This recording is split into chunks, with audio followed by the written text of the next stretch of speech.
네, 오늘은 성령의 인도 두 번째 시간으로 절대적인 성령의 도움이라는 제목으로 공부하도록 하겠습니다. 지난주에 말씀을 드렸지만 믿는 다음에는 어떻게 우리가 살아야 됩니까? 그것은 오직 성령의 인도함을 따라야 되는 것입니다. 그런데 대부분의 믿는 자들을 보면은 이 사실을 잘 모르고 있습니다. 그래서 혹 예수 믿고 구원받은 다음에 우리는 어떻게 살아가야 됩니까? 이렇게 질문한다면 대부분은 이런 식으로 대답을 할 것입니다. 교회에 나가서 예배를 잘 드려야죠. 기도 생활을 해야죠. 성경을 읽어야죠. 잘못된 습관들을 끊고 똑바로 살아야죠. 물론 예수 믿었다면 삶 속에서 이런 모습들이 있어야 합니다. 그러나 이런 종교적 행위들이 예수 믿고 구원받은 자들이 어떻게 살아야 하는지에 대한 본질적인 대답은 아닌 것입니다. 왜냐하면 성령의 인도하심을 따르지 않고도 얼마든지 그런 종교적 행위들을 할 수가 있기 때문입니다. 심지어 어떤 사람들은 알고 보면 주 예수님을 그 마음에 믿지도 않았는데 교회도 나가고 그런 종교적 행위들을 잘하는 사람들도 많이 있는 것입니다. 이렇게 말하면 좀 놀라는 분들도 계실 텐데요. 여러분, 가룟 유다는 누구였습니까? 예수님의 12제자 중에 하나였습니다. 그래서 사람들 보기에는 다른 어떤 제자를 못지않게 그는 예수님 곁에서 예수의 말씀도 잘 듣고 예수님을 잘 섬겼던 그런 자였습니다. 그런데 알고 보니 그는 누구였습니까? 예수님을 자기 삶의 주인으로 모신 자가 아니었습니다. 구원받지 않은 자였다 이 말씀입니다. 그럼에도 예수님을 은 30에 팔기 전까지 그의 외적인 모습은 예수님을 잘 따르던 그런 모습이었습니다. 이처럼 얼마든지 예수를 믿지 않고 그러므로 구원을 받지 않고도 얼마든지 자기 욕심을 따라 교회에 와서 누구보다 열심히 주님을 섬기는 종교적 행위들을 할 수가 있다는 사실입니다. 그래서 우리가 알아야 할 것은 성도가 다 성도가 아니고 집사와 장로가 다 집사와 장로가 아니라는 사실입니다.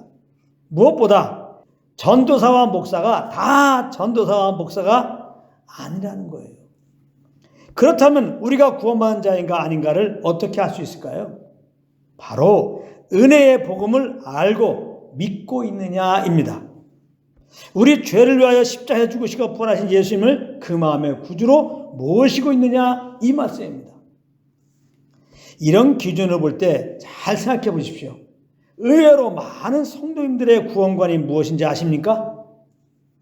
그래도 믿음만 가지고는 안 되고 구원받고 천국 가려면 그럴 만한 어떤 짓을 우리가 해야 되지 이렇게 생각하고 있다는 것입니다. 그러므로 혹 오늘 말씀 듣는 분들 중에 그런 분들이 계시다면 오늘 말씀을 잘 듣고 복음을 꼭 믿으시고 구원받으시길 바랍니다. 로마서 3장 28절에 보면은 그러므로 사람이 의롭다 하심을 얻은 것은 즉 사람이 구원을 받는 것은 율법의 행위에 있지 않고 믿음으로 되는 줄 우리가 인정하노라 이렇게 말씀하고 있습니다. 이렇게 믿음으로 구원을 받으면 그 믿음으로 천국에 들어가는 것입니다.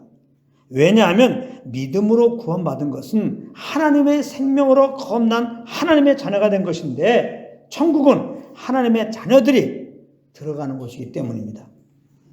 그런데 사실 이렇게 교회 다니는 사람들 중에 구원관이 잘못된 것은 그렇게 말씀을 잘못 전해준 사역자들 때문인 것입니다.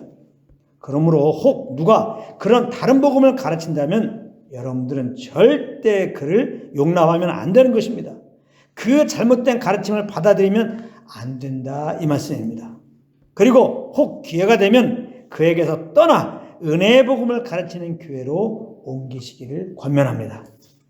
이렇게 마지막 때 교회 안에 잘못된 가르침으로 인해 구원도 받지 못한 상태에서 구원받고 천국에 들어가기 위해서 열심히 종교생활하는 자들을 위해서 예수님께서는 마태복음 25장에서 열처녀 비유와 달란트 비유를 전해주신 것입니다. 열처녀 비유에 나오는 미련한 5처녀 그리고 달란트 비에 나오는 한 달란트 받은 자가 바로 그런 자들인 것입니다. 예수를 믿지 않았는데 누구보다 더 예수 믿는 자처럼 그렇게 왕성하게 교회에서 신앙생활했던 자들이라 이 말이에요. 그런데 그들은 예수를 영접하지 않았어. 그렇기 때문에 그들은 천국에 들어가지 못하는 것입니다. 그러므로 다시 한번 말씀을 드립니다. 지금까지 10년, 20년 교회를 다니면서 나름 신앙생활을 잘한다고 했지만 아직까지 그 마음에 예수님을 구주로 영접하지 못하신 분들이 계시다면 이 시간은 지금까지 내가 내 삶의 주인으로 산 것을 회개하시고 예수를 그 마음의 구주로 꼭 모시기를 바랍니다. 그러면 여러분들이 구원을 받고 여러분들의 마음이 드디어 세상에 없는 참 평안을 누리게 될 것입니다. 예수님의 보혈로 죄사함 받고 그동안 적대 관계였던 우리 주 하나님 아버지와 화목한 관계가 되었기 때문입니다. 그런데 여러분 아십니까? 우리가 이렇게 복음을 듣고 회개하고 예수 믿게 된 것이 바로 믿는 우리 안에 오신 성령의 도움 때문이라는 것을, 성령의 도움으로 회개하고 성령의 도움으로 예수님을 구주로 알고 믿고 신하여 이렇게 구원을 얻은 것이 없다 이 말씀입니다. 디도서 3장 5절입니다. 우리를 구원하시되 우리가 행한 바 의로운 행위로 말미암지 아니하고 오직 그의 긍휼하심을 따라 중생의 씻음과 성령의 새롭게 하심으로 하셨으니 이렇게 말씀하고 있습니다. 그런데 더욱 감사한 것은 이렇게 우리로 예수 믿고 구원 얻게 하신 성령님은 이제 믿는 우리 안에 오셔서 영원히 우리와 함께 거하고 계신다는 사실입니다. 요한복음 14장 17절입니다. 그는 진리의 영이라 세상은 능히 그를 받지 못하나니 이는 그를 보지도 못하고 알지도 못함이라. 그러나 너희는 그를 아나니 그는 너희와 함께 거하시며 또 너희 속에 계시겠습니다. 이렇게 말씀하고 있습니다. 그렇다면 예수는 왜 믿는 우리에게 성령님을 보내주셨을까요? 우리를 구원받은 자답게 하나님의 아들들답게 살게 하시려고 그렇게 하신 것입니다. 즉 진리로 우리를 인도하시려고 그렇게 하시는 것이다 이 말씀입니다. 요한복음 16장 13절 전반부입니다. 그러나 진리의 성령이 오시면 그가 너희를 모든 진리 가운데로 인도하시리니 이렇게 말씀하셨습니다. 그러니까 이 말은 무슨 의미입니까? 믿는 우리들이 할 일은 오직 한 가지라는 거예요. 한 가지. 그저 성령의 인도함을 따르면 된다는 거예요. 믿는 우리들이 할 일은 성령의 인도함을 따르면 되는 거예요. 다른 거 없습니다. 많은 분들이 믿은 다음에는 예수님을 닮아가야 됩니다. 성화가 되어야 됩니다. 이렇게 얘기들 합니다. 그러나 이것은 맞는 말이 아닙니다. 왜냐하면 우리가 아무리 노력해도 절대로 그렇게 살 수 없기 때문입니다. 그러므로 우리는 내심과 노력으로 예수님을 닮아가려고 노력할 필요가 없다 이 말이에요. 아시겠습니까? 그렇게 예수님을 닮아가게 해주십시오. 성화하게 해주십시오 하고 기도할 필요도 없어요. 금식할 필요도 없어요. 내 의로 그렇게 하려고 하는 것이 바로 종교입니다. 지금 종교 생활하고 사는 사람들은 다 똑바로 살려고 그렇게 하고 있는 거예요. 근데 그렇게 됩니까? 안 되잖아요. 그리고 여러분들 사실 얼마나 똑바로 살려고 노력해봤어요. 안 되잖아요.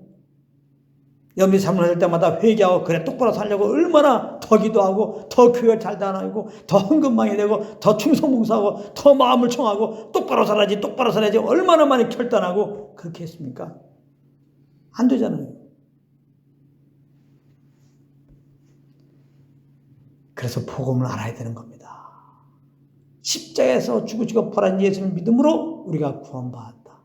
영생을 얻었다. 이 말이 뭡니까? 예수님의 그 의로운 생명으로 내가 새롭게 되었다. 거룩한 자가 되었으니까, 거룩한 하나님의 생명으로 새로운 자가 되었으니까 성경은 그렇게 살라는 거예요. 그러면 그렇게 사는 게 뭐예요? 성령을 쫓아 행한다는 거예요. 그러니까 예수님이 구원받은 자는 성령을 따르면 되는 거예요.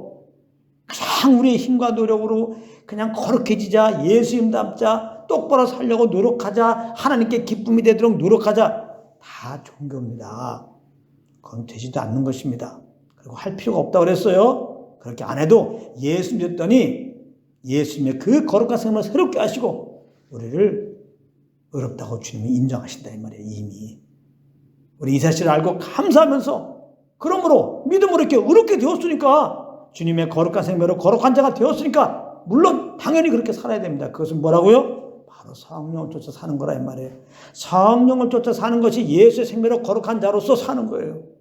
그 거룩한 생명, 그 의로운 생명으로 사는 것이라 이 말이에요. 그러니 성령 인도함 받는 것이 얼마나 중요해요. 이게 다입니다. 예수님과 구원받는 우리들이 할 것은 성령 인도함 받는 거예요.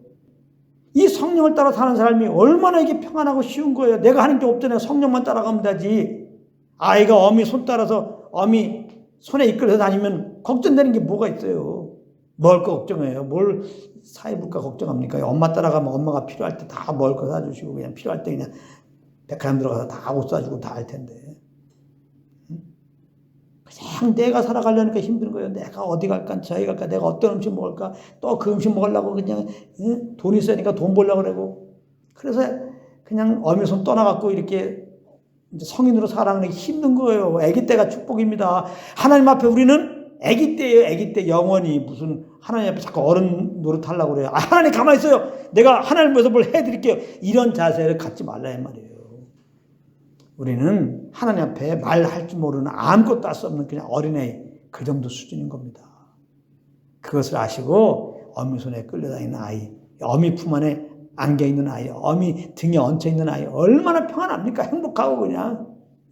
그가 하는 것은 그냥 엄마가 절 줄 때 절 먹고 그냥 엄마가 이렇게 안고 갈 때 안기면서 그냥 등에 메고 등에 지고 갈 때 그냥 좋아해갖고 그냥 까르르까르 웃어주면 돼. 그냥. 어미의 사랑받고 그냥 웃음만 주면 그냥 엄마는 너무 좋아. 그냥 너무 좋아. 하나님이 우리에게 바라는 것은 하나님이 우리에게 베푼 그 사랑을 좀 알고 그냥 그저 감사합니다.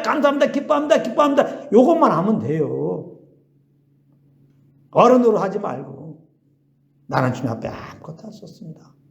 이런 나를 구원하시고 성령을 보내셔서 이렇게 이제 성령을 따라 이제 살아가게 하겠으니 그냥 성령을 따라 사십시오. 꼭 그렇게 하시기 바랍니다. 여러분 우리가 할 것은 그러므로 그런 종교적인 열심이 아니고 그저 우리 안에서 말씀하고 계시는 성령을 따라 행하면 되는 것입니다. 성령을 따라 행하는 것이 예수님을 닮는 삶이요. 이것이 바로 성화의 삶인 것입니다. 그러므로 믿는 우리에게 필요한 것은 우리의 절대적인 충성, 열심, 그리고 헌신 이런 거 아니고요. 절대적인 성령의 도움뿐인 것입니다. 근데 성령님은 우리를 도우려고 오셨거든요. 그리고 나를 인도하시는 거거든요. 그러므로 항상 우리 안에 계신 성령을 인정하고 의식하고 이분의 인도하심을 따라 행하시는 한 분 한 분 되시기를 우리 주 예수 그리스도 이름으로 축원합니다.